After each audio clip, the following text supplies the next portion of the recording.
Pray. Amén, iglesia. Amén. Bienvenidos sean todos a la casa del Señor.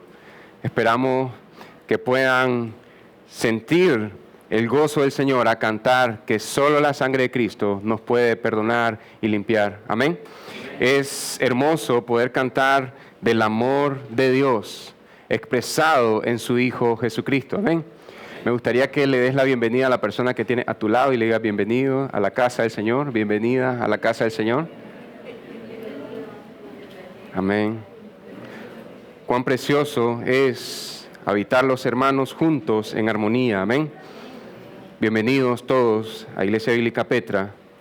Esperamos que podamos contemplar el rostro de Dios en su palabra, así como lo contemplamos en la alabanza. Amén. No quería empezar sin antes mencionar un pasaje que me venía a la mente en el tiempo de alabanza, donde habla Dios mismo acerca de su amor. Son pasajes que no encontramos fácilmente, que Dios dice, mi amor luce de esta manera. Dice el Señor a través del profeta Zacarías, en el capítulo 1, versículo 14.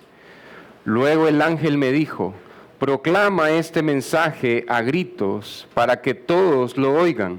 El Señor de los ejércitos celestiales dice, Dios acaba de usar su nombre de guerra, pero mira lo que afirma, Zacarías 1:14. Mi amor por Jerusalén, el monte Sión, es intenso y ferviente. Esa es la descripción del amor de Dios. ¿Sabes cómo se traduce esa palabra? Me gusta cómo lo dice la NTV, porque el original habla de una olla que está hirviendo. Así es el amor de Dios por su pueblo. Amén. Imagínate. Si piensas en Dios el Hijo, fervientemente amando a la iglesia en la cruz, con un amor fervoroso que ninguna olla puede frenar. Si piensas en el amor del Padre, es un amor ferviente que acepta a sus hijos por medio del Hijo de Dios que murió en la cruz. Si piensas en el amor del Espíritu Santo, es un amor fervoroso y apasionado que nos recuerda las promesas de Dios en tiempos de dificultad. Amén. Ese es el ferviente amor de Dios. Es un amor fervoroso, no es un amor delicado, es un amor infinito, inagotable. Amén. Y creo que esto nos pone a reflexionar a nosotros los papás también. Ya viene el Día del Padre, por si no saben. El martes 23 de junio se celebra el Día del Padre. Es algo que, es el Día del Padre. Suele pasar y creo que los papás quizás en parte tenemos culpa de eso, ¿no? Pero también la sociedad y muchos hombres se han encargado de que eso ocurra. Pero me pongo a pensar yo de que no podríamos venir aquí y en base a uno de los papás de la iglesia, aunque conozco de muy buenos testimonios de padres ahorita que ya son abuelos y pertenecen a esta congregación, no podríamos elaborar una prédica en base a un papá de ninguna iglesia. Tendríamos que ir a Dios el Padre para saber cómo los papás tenemos que correr y ser más como Dios el Padre. Tampoco podríamos quedarnos simplemente con su carácter, sino escuchar. Dios dice, así luce un papá en la tierra. Creo que eso es lo que necesitamos, ¿no? Por eso te invito que hoy estemos en el Salmo 112. Hay un error de teipeo, dice Salmo 12, pero el Salmo 112. El Salmo 112 es completo, lo vamos a leer, son 10 versículos, Salmo 112. Vamos a ver acerca de un padre afortunado. Antes de ver de ese padre afortunado que Dios describe en su palabra, va más allá de cualquier estándar de papá de la sociedad, cualquier estándar de cualquier iglesia cristiana, vamos allá porque el estándar que Dios expresa en su escritura, que Él mismo puede sostener, es su gracia. Amén. Te pido que oremos y luego vamos a leer el Salmo 112. Oremos. Amantísimo Señor y Padre Celestial, ciertamente tú eres nuestro Padre, pero no por nuestras buenas obras, sino por las buenas obras del Hijo amado que se dio en la cruz. En nuestro lugar, éramos nosotros los criminales que merecíamos esa cruz del centro, Señor. Se bajó Barrabás en representación de que nosotros no ocupamos nuestro lugar para que muriera el Hijo unigénito del Padre y muriera tomando nuestro lugar como un cordero sustituto. Gracias, Padre, Porque ahora, como dice tu palabra en Efesios 1:6, a todo aquel hombre y aquella mujer que vengan a Jesucristo, somos aceptos en el amado Hijo de Dios. Gracias, Padre, por ser un Padre amoroso, adoptarnos, porque realmente no somos tus hijos, somos hijos adoptados en Jesucristo. El Hijo único que tú tienes es Jesucristo. Y solo estando en su cuerpo, solo estando en su carne y en su sangre, es que puedes vernos como hijos de Dios. Padre, ayúdanos, Señor, especialmente a los hombres, los papás de esta iglesia, o los que pronto serán papás en los próximos meses o años, Señor, para que nosotros aprendamos a reflejar a Dios el Padre en nuestra casa. Es cierto que tenemos debilidades, Señor, y hay muchas razones por las cuales sentirnos humillados por tu palabra, pero también es cierto que hay esperanza en el Evangelio y en tu palabra para poder mirar a Cristo y mirar a Dios el Padre y mirar al Espíritu Santo y cobrar ánimo y fuerzas para poder vivir de una manera que te agrade a ti, Señor. Padre, bendice este tiempo de lectura de tu palabra, que sea transformando nuestros corazones en el nombre de tu Hijo Jesucristo. Amén y amén. Amada iglesia, pueden tomar sus Biblias. En el Salmo 111, dice así la palabra del Señor, 112, perdón. Dice así la palabra del Señor, honrando al Padre, al Hijo y al Espíritu Santo. Prosperidad del que teme al Señor. Aleluya. Cuán bienaventurado es el hombre que teme al Señor, que mucho se deleita en sus mandamientos. Poderosa en la tierra será su descendencia. La generación de los rectos será bendita. Bienes y riquezas hay en su casa, y su justicia permanece para siempre.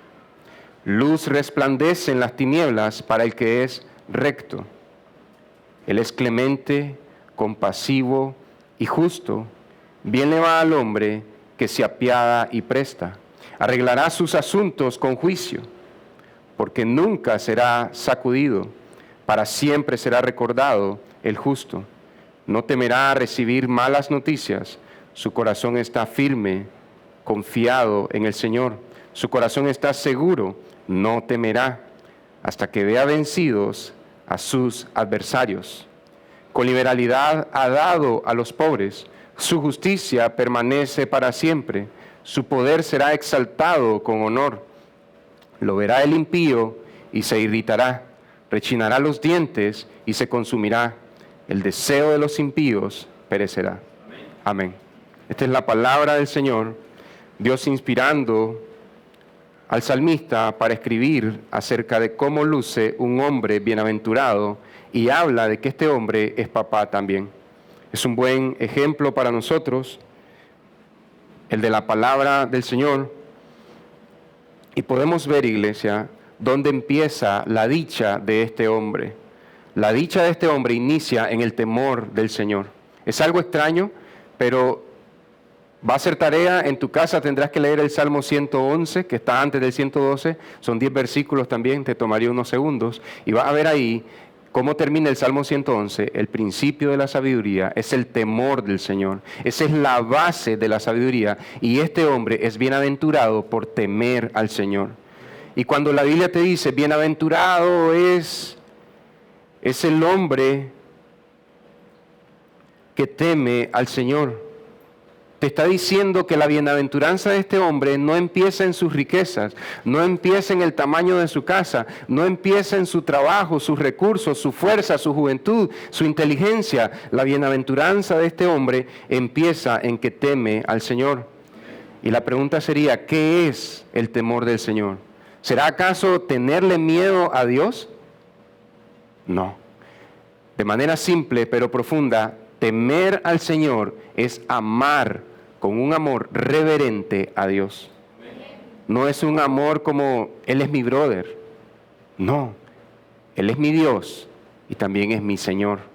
Él es mi Padre Celestial y es mi Señor.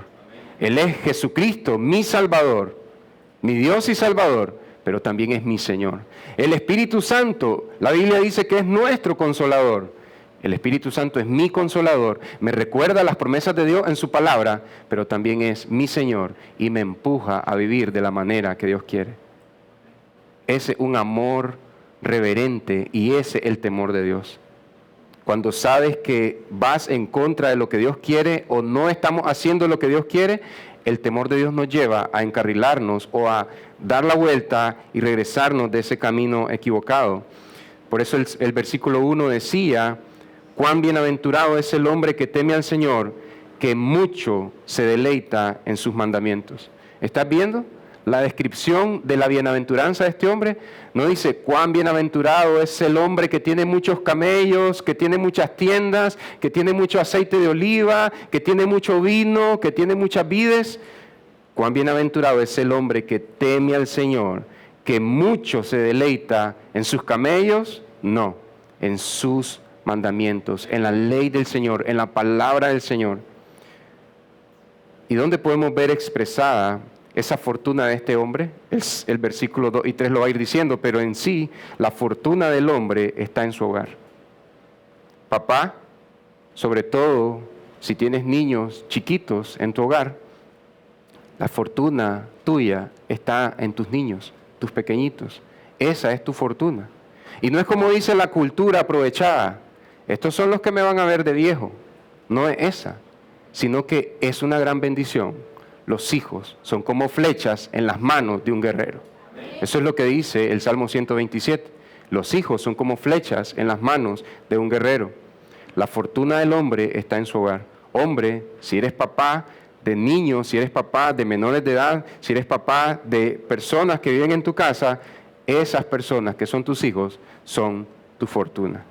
Son tu fortuna, está en tu hogar, no es en el trabajo, no es con los amigos. Aun cuando ver fútbol con amigos fuera de casa fuera emocionante en un ambiente sano que no deshonra a Dios, aún así la fortuna de todo papá es sus niños.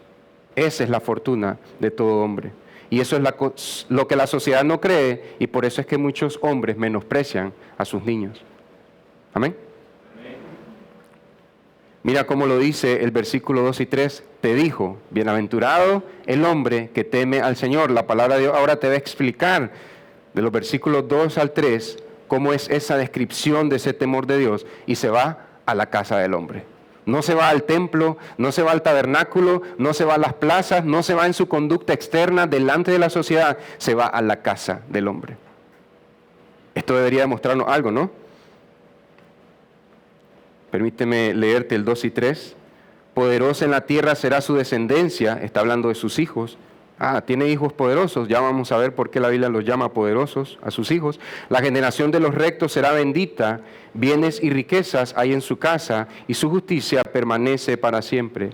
A simple vista nos pareciera que este salmo indica que el único hombre que teme al Señor es aquel que tiene hijos que están en cargos públicos, que están en puestos de liderazgo dentro de una comunidad cristiana, dentro de comunidades civiles o gubernamentales, o que están liderando en empresas, y que esta es la bendición de este hombre. Pero mira bien de lo que está hablando la palabra del Señor. La explicación del versículo 2 y 3 tiene una descendencia poderosa, y es poderosa porque esa bendición que han recibido estos hijos de este hombre vienen por la rectitud de su padre. Te voy a leer de nuevo el versículo 2. Poderosa en la tierra será su descendencia, la generación de los rectos será bendita. La Biblia te está diciendo, será una poderosa descendencia estos niños, estos hijos, porque su padre tiene una actitud recta delante del Señor, porque su padre ama reverentemente a Dios. Es lo que te dijo en el versículo 1, y luego dice el versículo 3, bienes y riquezas hay en su casa, y su justicia permanece para siempre. El cristianismo moderno diría, bueno, quizás algunos en la iglesia podemos mostrar como papás al hombre que teme al Señor porque hay bienes y riquezas en nuestra casa. Otros porque tenemos una vida intachable dentro de la congregación. Y podemos pensar que son dos tipos de papás, pero la Biblia te está diciendo, tiene bienes y riquezas en casa, y imagínate este milagro, su justicia permanece. No es desviado por las riquezas. A pesar de que tiene bienes, no se olvida de clamar a Dios. A pesar de que tiene comida en la alacena, no deja de orar, danos hoy el pan de cada día, y compró el pan de toda la semana. Bienes y riquezas hay en su casa, y la justicia permanece para siempre. ¿Estás viendo? La Biblia te está diciendo, míralo. A pesar de que tiene bienes y riquezas, la justicia no se va de su casa. La justicia queda en su casa. ¿Cuál es la tentación de nosotros los padres? Cuando nuestros hijos salen de la enfermedad, cuando nuestros hijos ya están sanos, cuando nuestros hijos van bien en la escuela, ¿cómo nos comportamos? Señor, antes, enfermedad, alguna operación de un niño pequeño, alguna situación del niño, mala conducta en la escuela. Señor, te pido por el corazón de mi hijo, transforma el corazón de mi hijo, que pueda aprender más del Señor Jesús, que pueda ser más como Cristo mi hijo. Pero cuando el hijo ya está sano, ya salió de la operación, el hijo va bien en la escuela, la maestra te felicitó por tu hijo, ya no oro por mi hijo. ¿Ves la diferencia? ¿Qué es lo que nos llevó a eso? Es que ahora las cosas están bien, las cosas están en bonanza, entonces la justicia se ha apartado de mí. Estoy hablando en primera mano, de primera persona, porque lo puedo ver en mí también. Y si somos honestos como padres cristianos, vamos a ver que cuando las cosas están bien, a veces nos apartamos del Señor. Por eso dice el proverbista, dame lo suficiente, Señor. No me des mucho para que no me aparte de ti, y no me des poco para que no blasfeme tu nombre. Entonces el proverbista reconoce una tensión que hay. Si yo tengo mucho, mi corazón es chiquitito, me olvido de clamar a Dios. Si yo tengo el pan de toda la semana, ya no sigo orando por el pan. Me refiero a la comida, ¿no? Provisión alimenticia. No necesariamente pan, porque tal vez alguien acá no come pan. Se refiere al alimento. Entonces eso significa, iglesia, y mire el versículo 4, lo que dice, esto lo vamos a desglosar. Luz resplandece en las tinieblas para el que es recto. Él es clemente, compasivo y justo. Es interesante, ¿no? Y ahorita podrías pensar, bueno, ya hemos visto prédicas sobre las tinieblas, sobre la luz, entonces solo tomamos esos conceptos del Nuevo Testamento y los metemos en este versículo 4 del Salmo 112. No. A la luz del Nuevo Testamento, la luz se refiere a la luz que trae el Evangelio y la oscuridad se refiere al vivir lejos de lo que Dios dice según el Evangelio. Pero en el Antiguo Testamento las tinieblas toman otra faceta, que es, en el principio creó Dios los cielos y la tierra estaba desordenada y vacía, y sigues avanzando hasta el versículo 3, y Dios dijo, hágase la luz. Había oscuridad y caos. La oscuridad, las tinieblas a veces representan simplemente un caos que no depende de nuestro corazón. Es un caos que depende de un mundo que está como un mar embravecido y solo el Señor puede pisar firme y caminar y decirle a la tempestad, a las dificultades, calla, calma, aplácate. Pero mientras tanto, nuestro trabajo es aferrarnos de Cristo. Entonces, hermanos, esa luz que resplandece en las tinieblas es la luz de Dios que nos guía en medio del caos en el que vivimos. Amén. Y después dice, Él es clemente, compasivo y justo. ¿Notaste esas palabras? ¿No te recuerdan a un episodio de la Biblia? Clemente, compasivo, aunque no te recuerden un episodio, lo has visto que dice que Dios es misericordioso, Dios es clemente, Dios es compasión, Dios es amor. Has visto muchos pasajes que hablan así, pero el salmista, además de conectar el Salmo 111, si me permites te lo leo,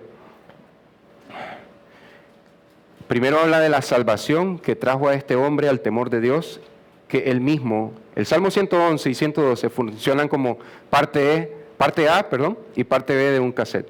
Dice la parte A del cassette, Salmo 111, versículo 7. Las obras de sus manos son verdad y justicia, fieles todos sus preceptos. Son afirmados para siempre, ejecutados en verdad y rectitud. Está hablando de Dios. Él ha enviado redención a su pueblo, ha ordenado su pacto para siempre. Santo y temible es su nombre. El principio de la sabiduría es el temor del Señor. Buen entendimiento tienen todos los que practican sus mandamientos. Su alabanza permanece para siempre. Este Dios es el que trajo salvación a este hombre. Y ahora este hombre que fue salvado por Dios teme a Dios. Y hay bendición en su casa porque él es recto delante de Dios. Si lees todo el Salmo, no te lo puedo leer acá. Te invito a que lo leas en la semana. Si lees todo el Salmo, verás de que está haciendo referencia el Salmo 111 a Éxodo 34, 6 y 7. Lo pueden poner ahí. Contexto, Dios le dice a Moisés, vayan a la tierra prometida, tomen Canaán. Y Moisés le dice, para saber que tú estarás con nosotros, muéstrame tu rostro, Señor. Quiero verte cara a cara, Señor. Y Dios le dice, ningún hombre puede verme y vivir.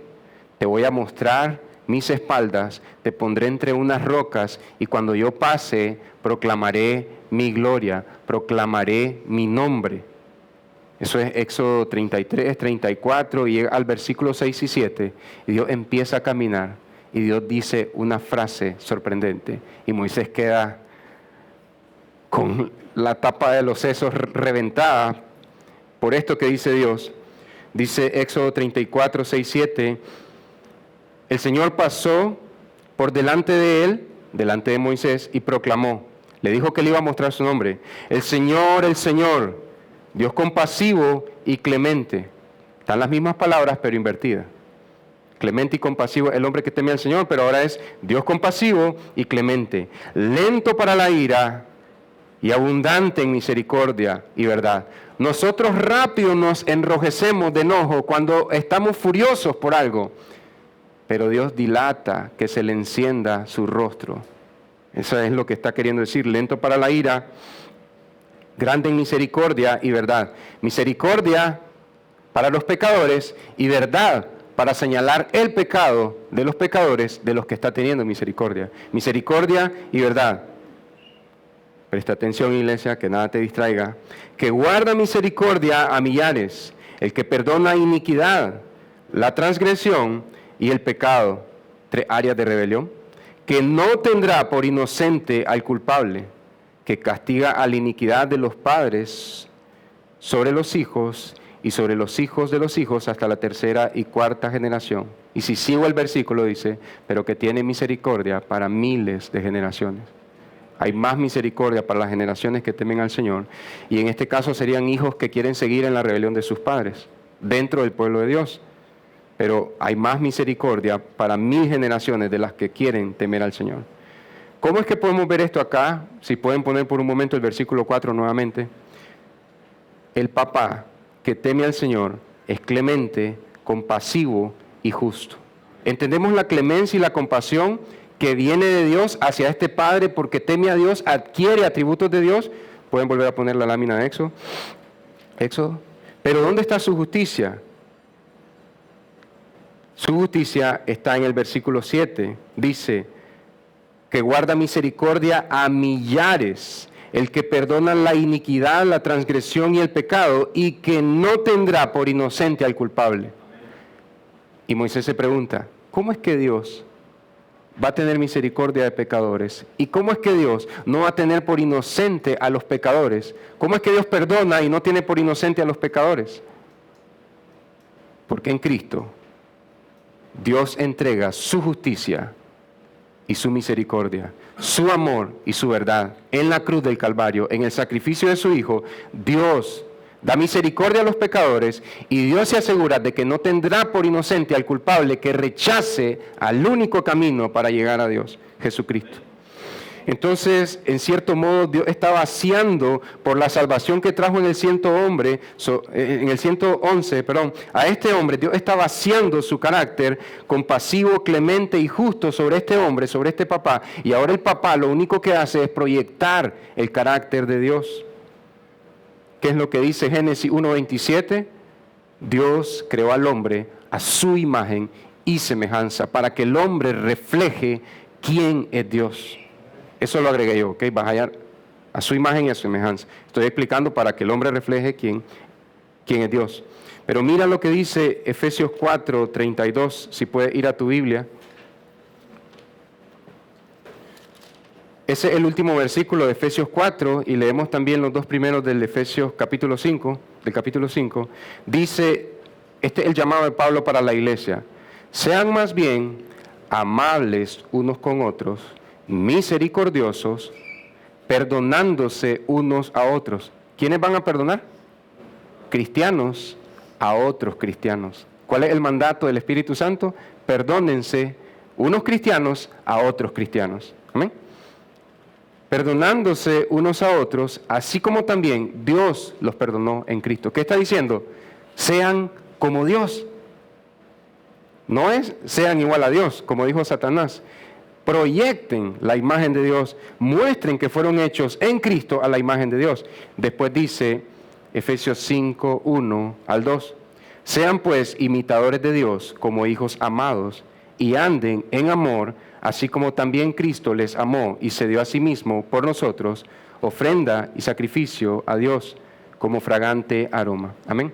¿Por qué leí hasta el versículo 2? Porque un falso maestro pudiera tomar el versículo 1 y diría, Dios dice que podemos ser como Dios, pero dice, así como Cristo los amó. La base para imitar a Dios es Cristo, esa es nuestra ancla, esa es nuestra roca. Y este Padre que teme al Señor, su ancla, su roca es Cristo. Pero ahora la pregunta es, ¿qué son estas tinieblas? ¿Qué son estas tinieblas? Las podemos ver explicadas de la siguiente manera. Hablamos que las tinieblas a veces no se refieren a un hombre que está en pecado, en rebelión contra Dios, sino que las tinieblas son el caos de un mundo de maldad en el que vivimos y a veces no sabemos qué hacer porque no hay una luz clara, no hay un camino claro. Las tinieblas, siguiente, son esas encrucijadas de la vida. Son esos momentos donde es difícil tomar una decisión. Son esas situaciones complejas. Son esos lugares donde no sabes si estás ante la verdad o la casi verdad. Son situaciones donde hay dilemas morales. Abraham, dame a tu hijo, tu único hijo. Abraham, no quites la vida del muchacho. Sé que me amas, Abraham. Sé que confías en mí. Abraham es el padre de la fe. Ese dilema moral, hay una cultura, una sociedad, mi corazón me dice que estoy haciendo mal con mi hijo y Dios me estaba probando a ver si le sería fiel a él, es lo que podría decir Abraham, y dice Leo, de alguna manera Abraham sabía que Dios le podía regresar a su hijo con vida, porque Dios es el que levanta a los muertos de la tumba. Abraham creyó. Esos dilemas morales, esa presión social.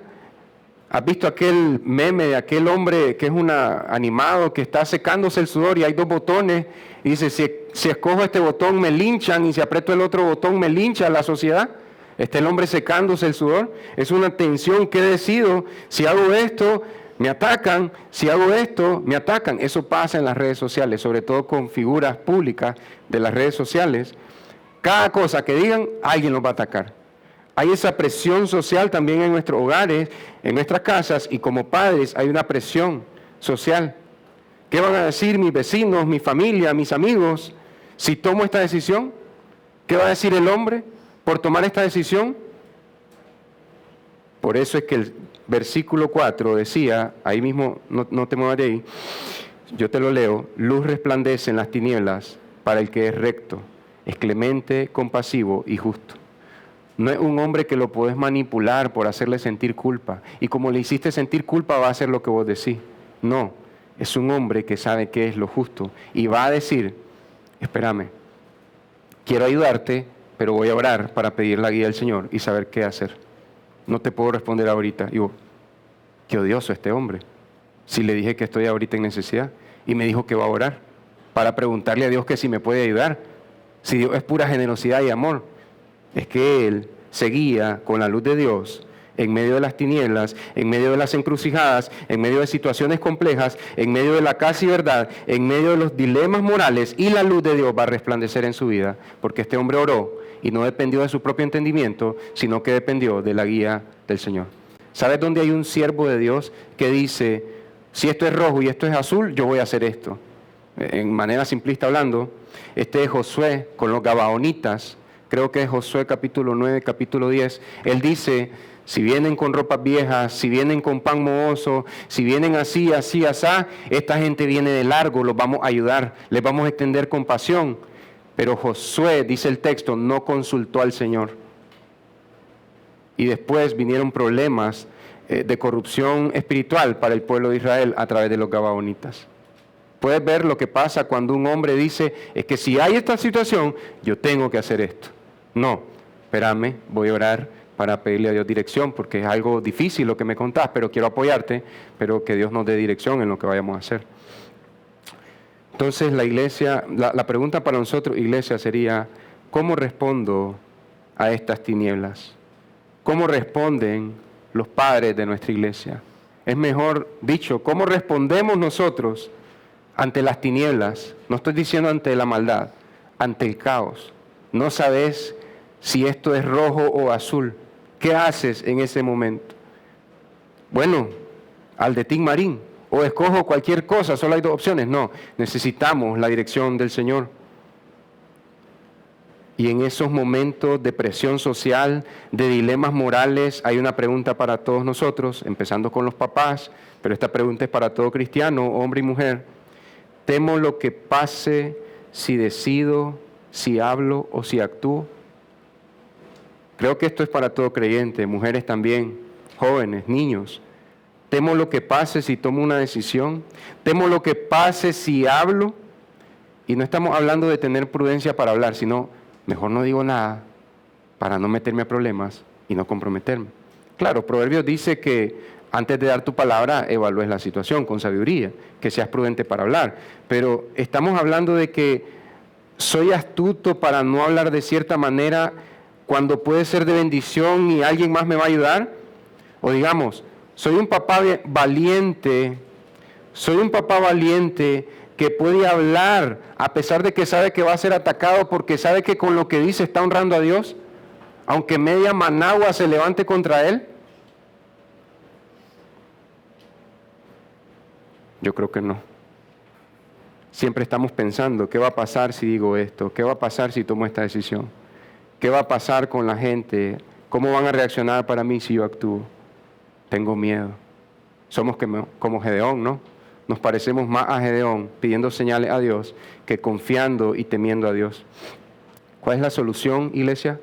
Vaciarnos del miedo del hombre y llenarnos del temor de Dios. Por eso dice el versículo 7, no temerá recibir malas noticias. Y no es un hombre masoquista, es un hombre que dice, bueno, Dios sabe cómo termina esta difícil situación.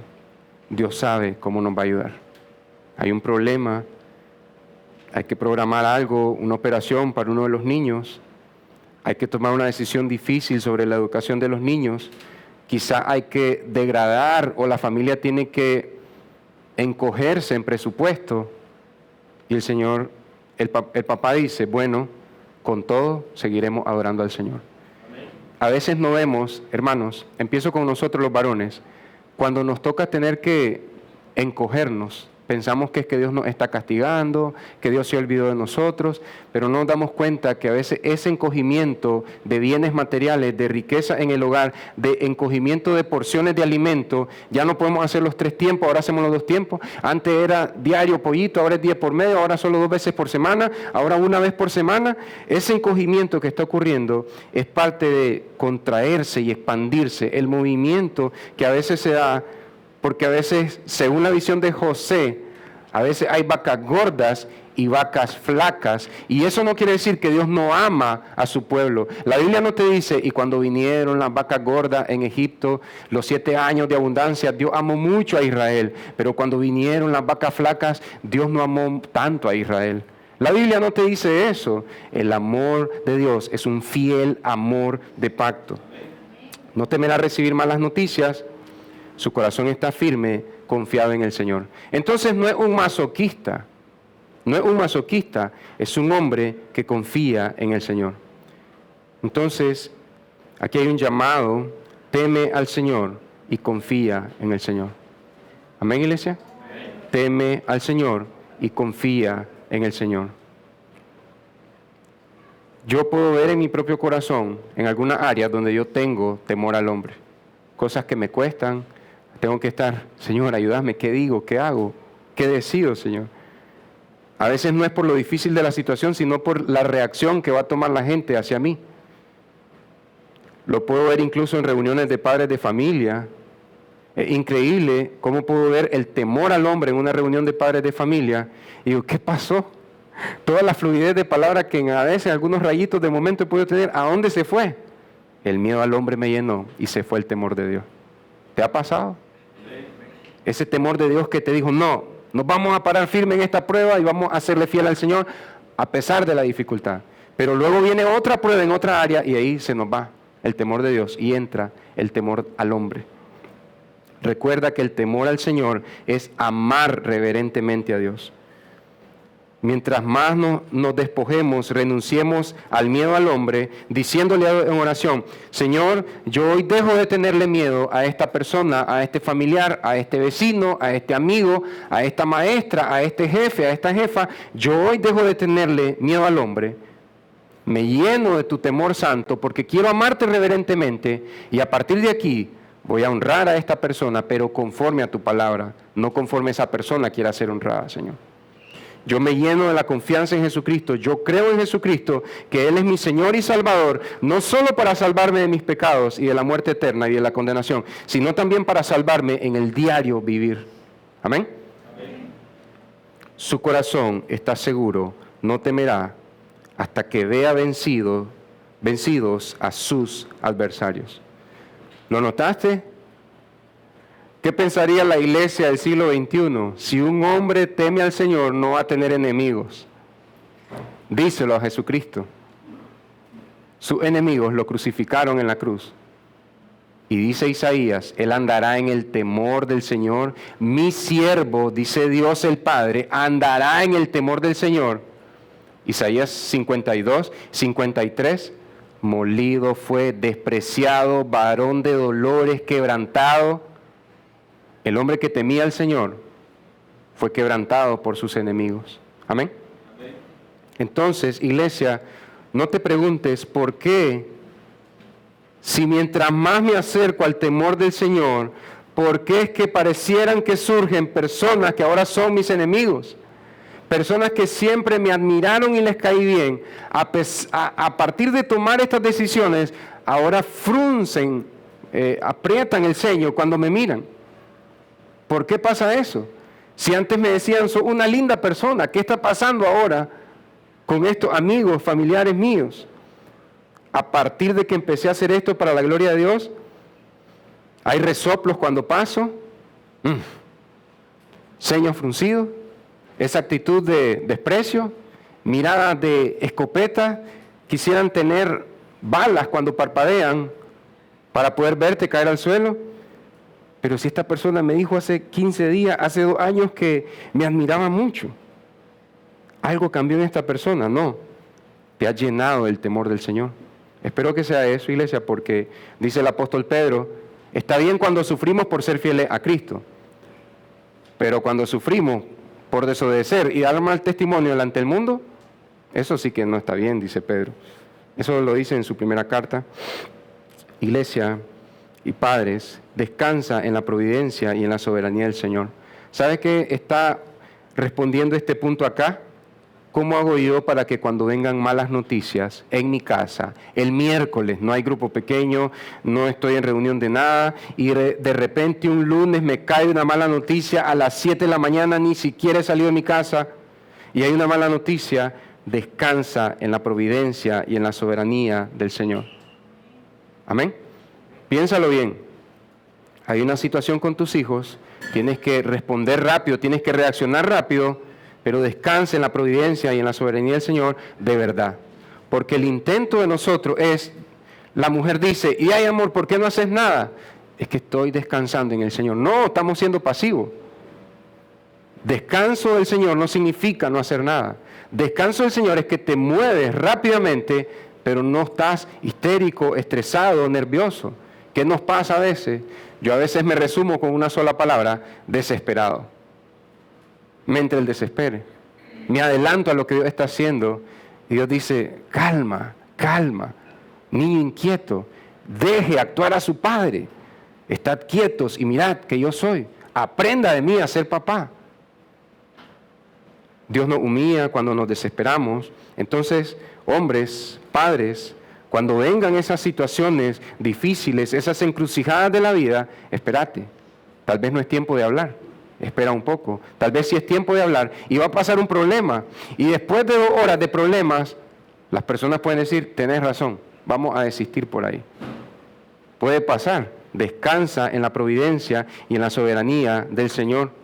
Sé como los puritanos, cuando tomaban barcos para ir de Europa a América en el tiempo de las colonias inglesas, si un mástil se quebraba porque cayó un relámpago y un marinero pagado a sueldo preguntaba, ¿y ese mástil va a decir que la providencia de Dios mandó un rayo? Ustedes que van a predicar el evangelio a las colonias de América, a fortalecer las iglesias de las costas de América, y que Dios mandó un rayo. Ustedes que van a servirle a Dios. En su providencia estaba ese relámpago que destruyera el mástil. Busquemos martillo y clavo y reparemos esto si se puede. Esa es la actitud de los puritanos que llegaron a América. Hoy la pregunta es, ¿por qué, Señor? ¿Por qué a mí? Si te estoy sirviendo fielmente, si hago todo esto, ¿por qué me pasan estas cosas? Creo que se aleja mucho de lo que dice el apóstol Pablo, el apóstol Pedro, el apóstol Juan. Es beneficioso, es de bendición sufrir por la causa de Cristo. Trae fruto abundante. ¿Sabes qué? Hay un libro interesante que nos han recomendado a los pastores de las iglesias Petra. Se llama, de Martín Lutero, La teología de la cruz de Cristo. ¿Qué dice el libro en sí? Los cristianos, dice Martín Lutero, 1600, los cristianos estamos más acostumbrados a querer conocer a Dios a través de la gloria, de la honra y de las bendiciones.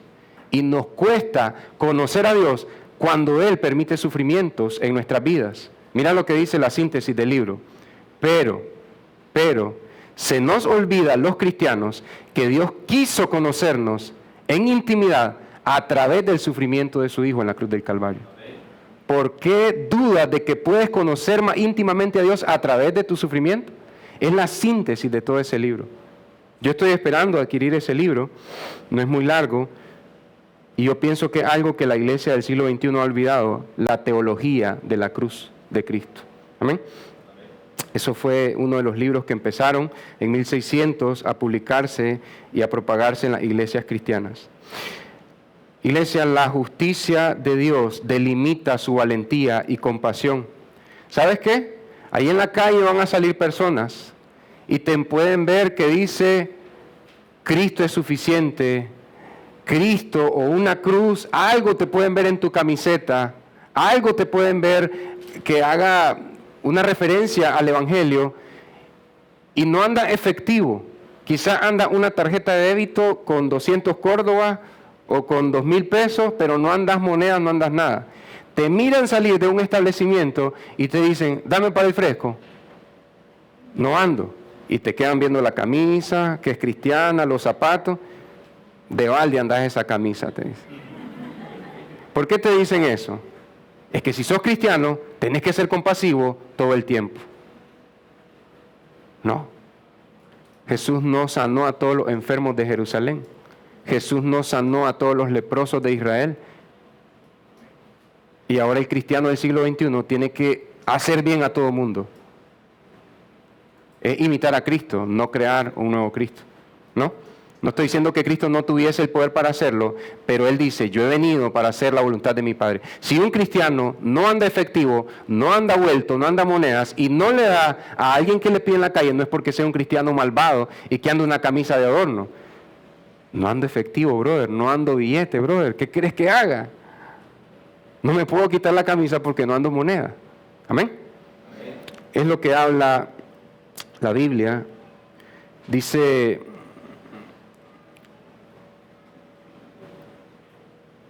el versículo 9, siguiendo, su corazón está seguro, no temerá, decía el 8, dice el 9, con liberalidad ha dado a los pobres, su justicia permanece. Ese es el corchete para dar a los pobres, la justicia permanece. Amén. A veces va a haber personas que andan en estado de ebriedad y si dicen, dame para el pan, espérate, me da un pan, tome. Es mejor, ¿no? No te estoy diciendo que no se le puede dar monedas a un ebrio, pero pienso yo que si está aquí la panadería y está saliendo y te dicen, dame para comer, buenas, me da un pico. Capaz y te dicen, no, yo no quiero eso. Yo quería beber otra cosa, te voy a decir. Con liberalidad ha dado a los pobres, su justicia permanece para siempre, su poder será exaltado con honor. Esta frase, que no la vas a hallar en la Reina Valera 60 tampoco, solo en la Reina Valera antigua, dice: su cuerno será levantado en gloria, en honor. Habla del cuerno como el cuerno de Josué, el cuerno de un conquistador. Hablaba de ese que sus hijos son poderosos. ¿Qué es lo que están conquistando? Sus adversarios. ¿Cuál es el primer adversario de un hombre que teme al Señor? Su propio corazón, mi propio pecado. Y bien dicen los predicadores de sana doctrina, el mayor tropiezo, la mayor dificultad y el mayor enemigo que vas a tener en tu vida sos vos mismo. La persona que más te puede lastimar sos vos mismo con tu propio corazón. Por eso el proverbio dice: sobre todas las cosas, guarda tu corazón, porque de ahí, este determina el rumbo de tu vida, de ahí proviene la vida. Amén. Su justicia permanece para siempre, su poder será exaltado con honor. Entonces estamos diciendo que el Padre tiene un poder como un cuerno de Josué que conquistó naciones, que trajo el juicio de Dios sobre ciudades paganas que no adoraban al Dios de las Escrituras. Sí, pero bien explica el apóstol Pablo, nuestras armas no son carnales, no son materiales, sino poderosas en Dios, son armas espirituales. Pablo, en 1 Corintios 10, creo que está diciendo: Josué sí peleó con lanzas y espadas contra los enemigos que no querían adorar a Dios, pero ahora nosotros con armas espirituales vencemos esas fortalezas que hay en nosotros mismos. Dice, creo que es 1 Corintios 10, nuestras armas no son carnales sino poderosas en Dios para derribar fortalezas. Ya no son las murallas de Jericó y Josué con su cuerno y los levitas con sus cuernos. No, ahora derribamos fortalezas en nuestros propios corazones de padres que se levantan esa fortaleza contra el llamado a Dios en su palabra. Son las fortalezas de nosotros mismos, porque no puedo yo pretender derribar las fortalezas que se levanten en el pequeño corazón de mi hija, de mi hijo, si no estoy derribando las grandes fortalezas que están en mi corazón adulto. Sería hipocresía en el hogar. Amén. Entonces, nuestras armas espirituales son para derribar fortalezas que se levantan en nuestro corazón. ¿Y qué pasa cuando se cae la muralla de Jericó en el corazón de un papá? Llevando cautivo todo pensamiento a la obediencia de Cristo. Amén. Este pensamiento que va en contra de lo que Dios me manda hacer, lo llevo cautivo a los pies de la cruz. ¿Qué es lo que dice el mundo hoy en día? Pensar lo que querrás, decir lo que querrás, sentir lo que sentís, no importa, sos libre. ¿Qué dice el Evangelio? Llevando cautivo todo mal pensamiento a la obediencia de Cristo.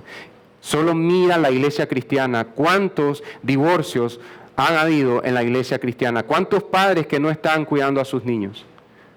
No por situaciones de adversidades ni situaciones de conflicto, sino porque no quieren, porque ellos quieren ser los niños de su propia vida. ¿Por qué no están ahí? Porque no llevaron cautivos los malos pensamientos a la obediencia de Cristo, sino que dijeron: soy libre para sentir, pensar y decir lo que yo quiera. Amén. Entonces, iglesia, creo que ese es el llamado del cuerno de un conquistador honorable. Siguiente. Dice: su poder exaltado con honor. No es el poder de un tirano, no es un dictador en su casa, no es el poder de un manipulador. Hijita, si haces las tareas, te compro un chocolate. Eso es un manipulador. Cada vez que uno de ustedes, mis niños, haga una cosa buena, aquí está un cofre, este es Kevin y este es Brian, 2 nombres, ¿verdad? Entonces, cuando Kevin se porte bien, echo aquí un billete de 10 córdobas. Cuando Brian se porte bien, aquí. Cuando Kevin limpie el café del pantry, echo 10 córdobas. Cuando Brian limpie el orín del perro en la sala, echo 10 córdobas aquí. Dice Paul David Tripp, pastoreando el corazón de tu hijo: los niños rápidamente decodificarán el sistema, traerán al perro a orinarse en la sala, botarán el café. Mira, mamá, está sucio, voy a limpiar. Échame 10 pesos. Aquí otros 10 pesos para Kevin, para Brian. Porque es un papá que usa su poder para manipular a sus hijos. O una mamá también. Eso es la recompensa que dice la psicología, ¿no? Dice un teólogo, pastor y maestro de familias, tiene 20, 30 años, los niños decodificarán el sistema legalista y empezarán a forzar un mal escenario donde ellos terminan limpiando y haciendo oficios y la mamá tiene que echar otro billete en su tarro con su nombre. Y esto estamos hablando de un niño de 4 o 5 años. No es un poder tirano, no es un poder manipulador, no es un hombre abusador, tampoco es un hombre victimista. ¿Por qué no hacen lo que yo digo? Me hacen sufrir como papá. O si no hacen lo que yo digo, van a ver, conocerán mi ira, repartiré mis truenos sobre ustedes, pueblo rebelde. No, es un hombre que usa su fuerza para glorificar al Dios 3 veces santo, el único que puede dejar caer sus truenos sobre los rebeldes. No a nosotros que nos compete dejar caer truenos, es el Dios del cielo que posee sus truenos. Y hasta el momento, cada vez que un hombre blasfema contra el cielo, Dios no deja caer trueno. Él está mostrando, falta el último de mis escogidos que se salve, y por eso estoy reteniendo la venida de mi Hijo Jesucristo, el día final para castigar la maldad, porque estoy esperando al último de mis escogidos que venga a Cristo. Por eso estoy esperando. Entonces, ¿qué nos enseña Dios el Padre? Padres, tenemos que ser pacientes. No un tirano, no un manipulador, no un abusador, tampoco un victimista. Cuando un papá quiere hacer que sus hijos se sientan culpables, me hace sentir mal por esta manera de actuar, es un papá victimista. No, el hombre que su cuerno será exaltado con honor en su casa, es un hombre que usa su fuerza para glorificar a Dios. Tiene la potencia en sus brazos para hacer mal, pero la ocupa para abrazar diario a sus hijos. Papá, ¿hoy abrazaste a tus niños pequeños? ¿Ayer lo abrazaste? ¿Ayer sábado? ¿Viernes abrazaste a tus hijos pequeños? ¿Qué día fue el último día que ocupaste tus brazos para abrazar a tus niños? Si son chiquitos, ¿tuviste que poner tus rodillas en el suelo o estar sentado en una silla para poder abrazarlo? ¿Tuviste que levantarlo? Los brazos fuertes son para cargar niños y niñas. Amén. Iglesia, yo doy gracias a Dios porque acá incluso hay hombres ya mayores que quizás son abuelos y sus hijos están fuera de casa y tienen un amor tierno para sus nietos. ¿Y sabes qué es lo que pasa? Cada vez que sus nietos hablan, ellos se llenan de gracia, los abuelos, las abuelas y los abuelas. Y el nieto no está hablando nada, no está diciendo ninguna coherencia y el abuelo está, qué brillante mi nieto, qué brillante mi nieta. Así se ponen, ¿no? Mientras más chiquitos, más enternecen a los abuelos. Así es Dios el Padre cuando escucha que queremos pasar tiempo con Él en oración. Es tierno, pero también deja su palabra para que nos guiemos.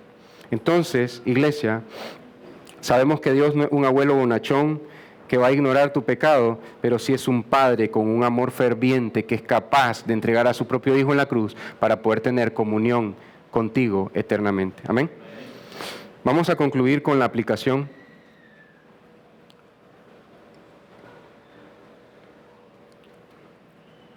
Donde están tus hijos, está tu hogar. Pastor, yo ya tengo hijos grandes, ok, pero ese hogar te recuerda a los hijos tiernos que un día el Señor te dio hace décadas. Amén. Dios te recuerda que ahora ya no tienes hijos grandes, tienes nietos. Y esos nietos traen luz y felicidad a tu hogar. Amén. Y no eres padre porque haya hecho todo bien. Eres padre porque Dios permitió el milagro de la vida a través de tus lomos. Amén. Por eso eres padre. Pero si bien es cierto, no solo es padre el que es progenitor, el que hace que siga la generación de los hombres, ha sido un padre que ha buscado el temor del Señor a lo largo de esta vida. Y si has buscado el temor del Señor, vas a ver que no hemos hecho un buen trabajo como papá. Pero vemos que hay esperanza en su palabra. Amén, iglesia. Empecemos por deleitarnos en el temor del Señor. Que el deleite del Señor sea su palabra. Que el deleite de nosotros los papás sea la palabra del Señor. Que mi mayor disfrute como papá sea temer al Señor, amar reverente a Dios. Quizás no tengo esto que tiene el vecino, quizás no tengo esto que tiene el otro papá del colegio, de la escuela, donde están mis hijos. Quizás no tengo este recurso que tiene otro papá de la iglesia, pero tengo a Cristo en mi corazón, tengo su palabra, tengo su evangelio, tengo temor de Dios, amo a Dios y tengo a mis hijos. Este es mi mayor fortuna, no porque me vayan a ver de viejos, sino porque Dios me permitió tener hijos. Es algo que menospreciamos. En el amor de Dios somos libres del miedo y de temer al hombre, ya sea hombres abusivos o a hombres victimistas. Al final, un hombre que es abusivo y un hombre que es victimista son hombres infieles a Dios. Amén.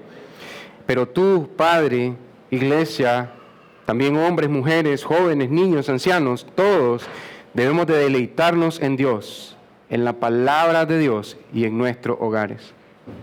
Yo sé que a veces uno llega cansado por las noches y los niños parecen átomos, bangam, bangam, bam, papá, papá, papá, papá. Y la mamá está, mira, vino esto, vino el de Unión Fenosa, vino aquí, vino allá, y uno, papá, papá.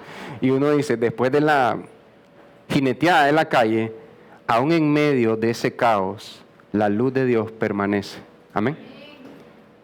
Señor, no tengo respuesta para cada necesidad que hay en mi hogar, pero gracias, Señor, porque me has dado un hogar donde en medio de tanto caos puedo venir, respirar y sentarme, Señor. Dame las fuerzas para atender a mis hijos, a mi esposa, hablando puntualmente para padres, no, ya viene el Día del Padre.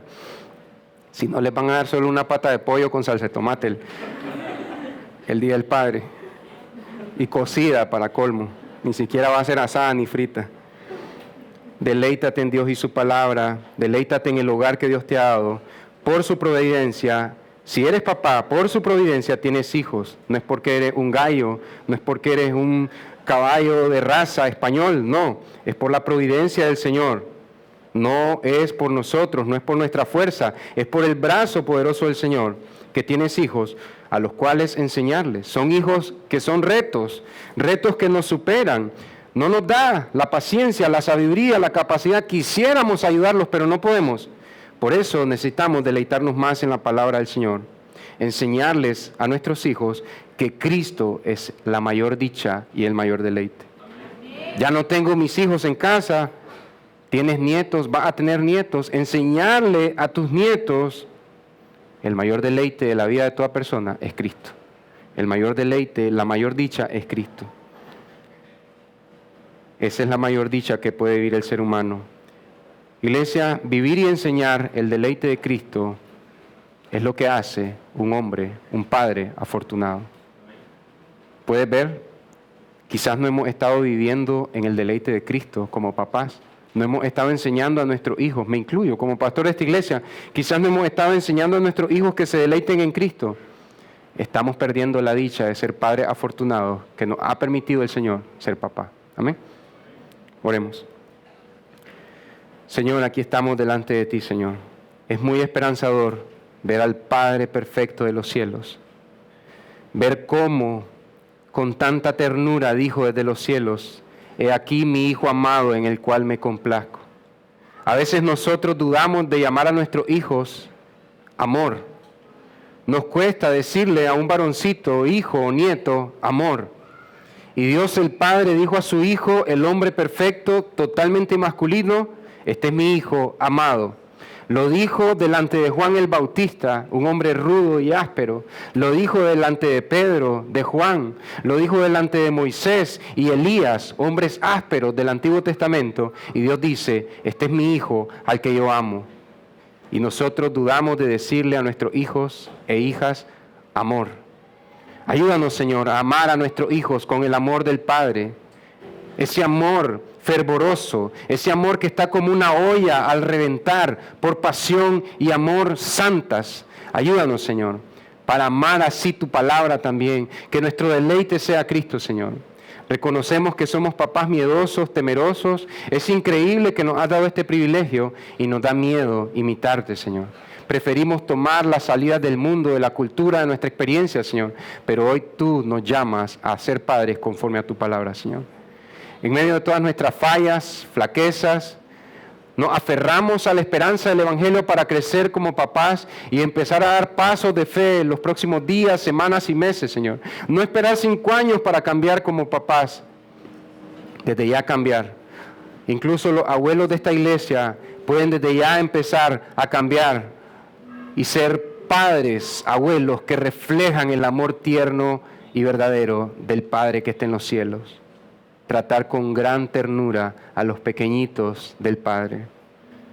Ayúdanos a tratar con bien al menesteroso en la calle, pero que no caigamos en la hipocresía de dar limosna en la calle y negarle un abrazo a nuestro hijo en casa, Señor.